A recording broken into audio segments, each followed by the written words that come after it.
From the memory crystal of Carthagol, last High Admiral of the Bloodborne Ascendancy. The Burning of Eden. The flames of New Eden lit up the night side of humanity's richest colony world like a second sun. From my command deck, I watched the orbital bombardment with satisfaction as our energy lances carved molten scars across continents.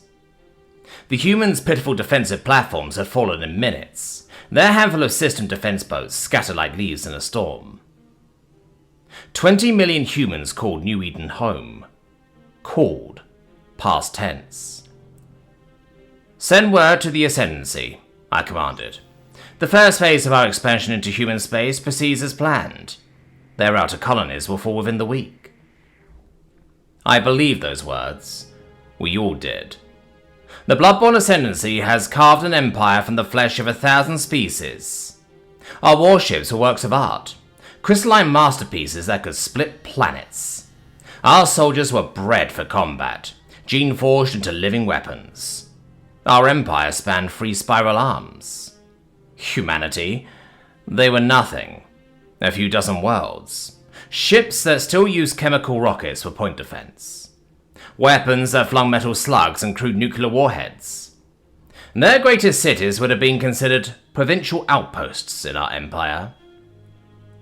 I remember smiling as I composed the victory report. The humans had been so proud of New Eden. Their first fully terraformed world. Their agricultural crown jewel. The breadbasket that fed a dozen other colonies. Now it burned. That smile is carved into my memory. It was the last time I would feel joy in this war. The silence. We expected begging, pleading, offers of submission and tribute. Instead, we received silence. Complete silence. Every human world, ship and station went dark simultaneously. Their civilian channels died. Their commercial broadcasts ended. Their navigation beacons fell silent. Even their emergency frequencies went quiet. For 3 days we heard nothing from human space. Then they spoke. Not with words, with fire. The response. They hit the Bloodborne colony of Vaklar first. Not with a fleet, not with an army, with a single ship. A human bulk freighter. The kind they used to haul grain and industrial supplies between their worlds. It appeared in orbit of the planet, broadcasting a distress signal. Our patrol ships moved to intercept, as was standard protocol. Scans showed its hold was packed with nuclear weapons.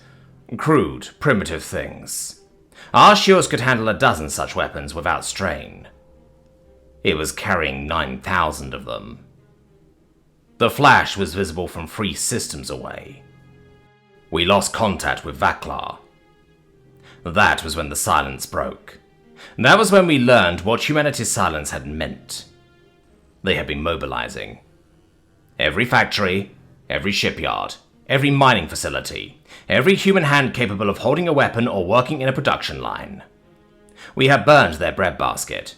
They had spent those 3 days of silence turning every other world they had into a fortress. Every civilian ship into a weapon. Every human into a soldier. We had expected them to break. Instead, we had unified them. Given them purpose. Given them focus. Given them hate. The tide. The human fleets came without finesse. Without elegance. Without mercy. Crude ships made of steel and ceramics held together by wells and rivets rather than quantum fields.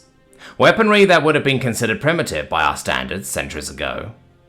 Hulls scarred by hard radiation and micrometeor impacts. They came in their hundreds, then their thousands, then their tens of thousands. Our crystal ships shattered them by the dozens, by the hundreds. Our energy lancers carved them to pieces. Our fighter screens tore them apart. They kept coming. For every ship we destroyed, 3 more took its place. For every human vessel we shattered, they had built 5 more. Their ships fought until they were literally falling apart, crews refusing to abandon their posts, even as their hulls breached and atmosphere vented. We killed them by the millions. They kept coming. The ground. The ground war was worse. Our gene-forged warriors had never known defeat, never tasted fear. They were living weapons, bred for conquest, engineered for victory. Humanity's soldiers were farmers, miners, factory workers, teachers, parents. They fought like none of those things. They fought like their worlds were burning, because they were. They fought like they had nothing left to lose, because we had taken it all. They fought like death was just a passage to victory, because, for them, it was. For every human we killed, 10 more stepped forward. For every position we took, they made us pay in blood. For every victory we claimed, they extracted a price so high, it felt like defeat. Our warriors were bred for battle. They were born for peace, but chose war. Our soldiers were engineered to ignore pain. They embraced it.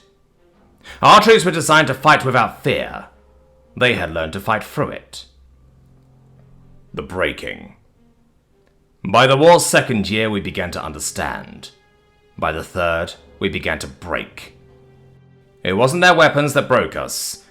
It wasn't their tactics. It wasn't even their numbers, though those seemed as infinite as the stars.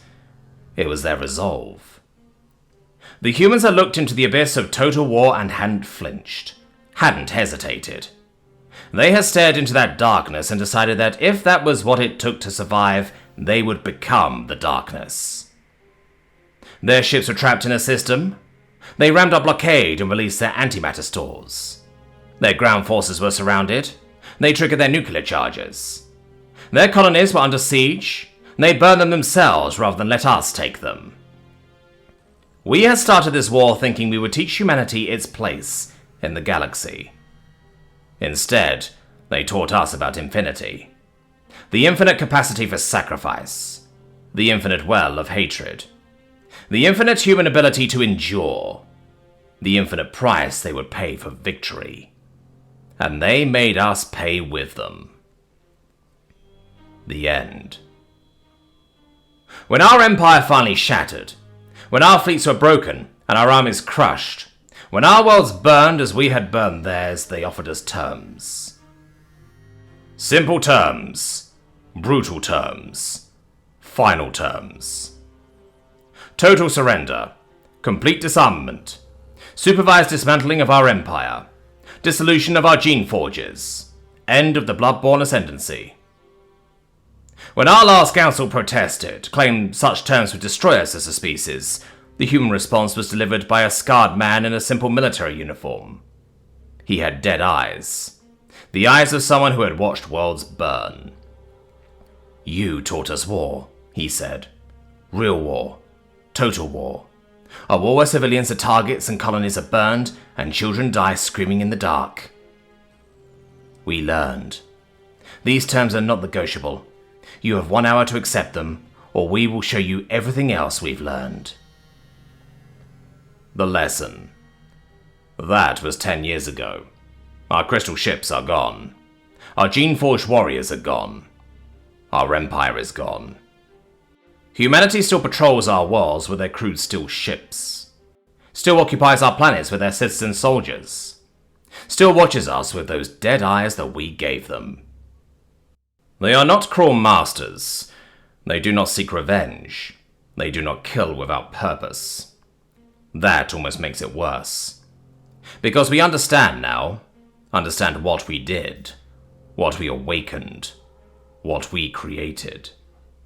We thought we were the most powerful force in the galaxy because we had bred ourselves for war. But we learned that true power doesn't come from engineering, or technology, or genetic perfection. It comes from an entire species looking at burning worlds, at murdered children, at the ashes of everything they had built, and deciding that nothing in the universe would stop them from making it right. We taught humanity war, and in doing so, we taught ourselves fear. End Crystal.